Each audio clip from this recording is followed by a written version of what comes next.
Look at that sky pop. Praise the name of Jesus. Oh, praise the name of Jesus. Hey! Welcome back to that God Power channel. This is the channel where we're going to unlock the God Power laying dormant on the inside of you. But first today, we're going to finish breaking down the book of Mark. And we're going to do this all before the new year. Last time we were on chapter 12. Now we're on chapter 13. So if you haven't seen chapter 12, I suggest, like I suggest at the beginning of all my videos, that you go back and watch the previous video so that you could be caught up in the story. And if you end up going back to watch that previous video, you'll hear me in the intro say, hey, you probably want to go back and watch the other video before this. And then in that video, you'll probably hear me say the same thing. So if you are wise, in order to, for real, be caught up with this story, you'll start from the beginning.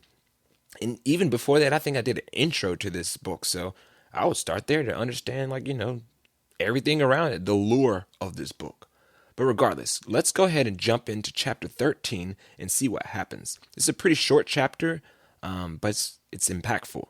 So let's see what happens. As Jesus was leaving the temple that day, one of his disciples came up to him and said, "Teacher, look at these magnificent buildings. Look at these impressive stones in the wall." And Jesus replied, "Yes, look at the great buildings, but they will be completely decimated. Not one stone will be left on top of another." And basically, Jesus was talking about, it's beautiful now, but in the coming days, this beauty will flee. So later, Jesus sat on the Mount of Olives across the valley from the temple. Peter, John, James, and Andrew came up to him privately, and they asked, "Tell us, when will all this happen? What sign will show us that these things are about to be fulfilled?" And Jesus replied, "Don't let anyone mislead you, for many will come in my name claiming, 'I am the Messiah.' They will deceive many, and you will hear of wars and rumors of wars, but don't panic. Yes, these things must take place, but the end won't follow immediately. Nation will go to war against nation and kingdom against kingdom.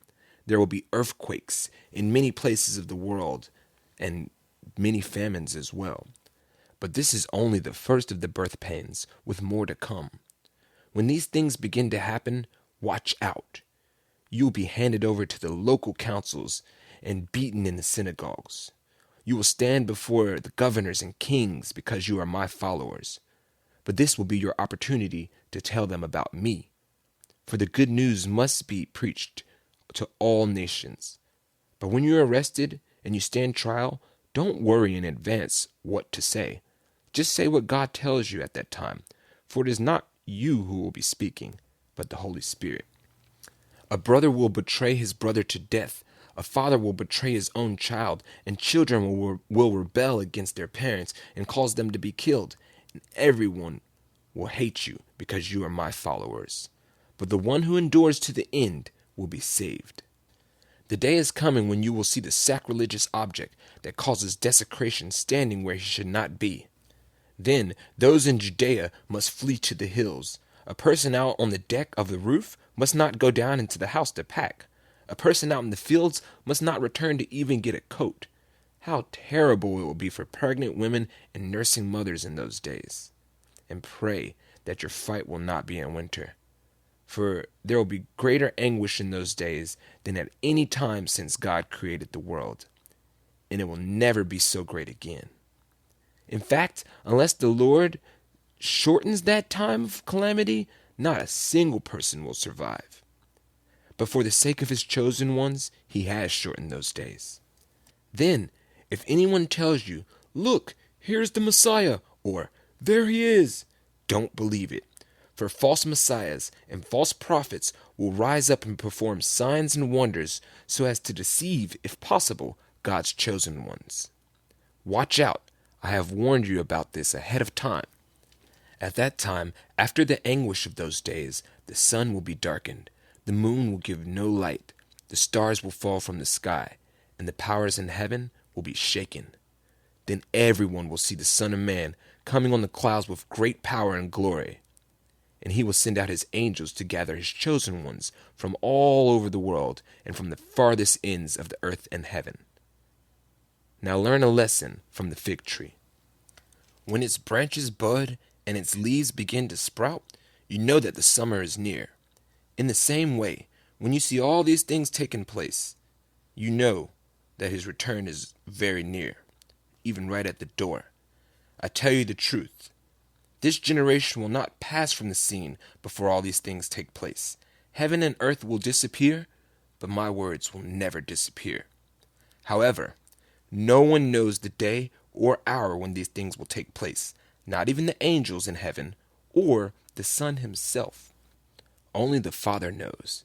And since you don't know when that time will come, be on guard. Stay alert. The coming of the Son of Man can be illustrated by a story of a man going on a long trip. When he left home, he gave each of his slaves instructions about the work they were to do, and he told the gatekeepers to watch for his return. Now you too must keep watch, for you don't know when the master of the household will return, in the evening, at midnight, before dawn, or at daybreak.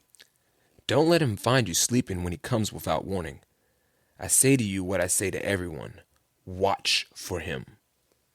And that's the end of chapter 14. Chapter 13. So, basically in chapter 13, Jesus is telling them about the end and what to expect, what kind of signs to look for when the end is coming. Now, I don't know about you, and I don't honestly know what exactly was going on then, as far as political and all over the world. But right now, all those things that he described, there's like happening. So does that mean that his return is very near, even at the door? I would assume yeah, because that's what he said. You know what I'm saying? And if we take everything as we have been taking it as at face value, then, you know what I'm saying, I think it's time to be vigilant and prepare, stand guard, be alert, watch. You know what I'm saying? There's so many commands like that was dropped in chapter 13 that I feel like, God was trying to tell us something. But hey, if you feel like you've got something different from that message, put it in the comments, because I would love to read and get further understanding. But other than that, thanks for joining me for chapter 13 breakdown.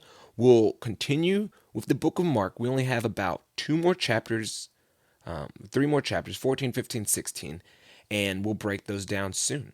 But hopefully you learned something. Treat others nicely. Remember that Jesus, he did a lot of work for you, man. And for his people to just be denying him, that's messed up, bro. Think about it twice. Maybe 4 times. Either way it goes, I just want y'all to have a beautiful day. And remember that you got that God power. I got that God power. Hallelujah, hallelujah.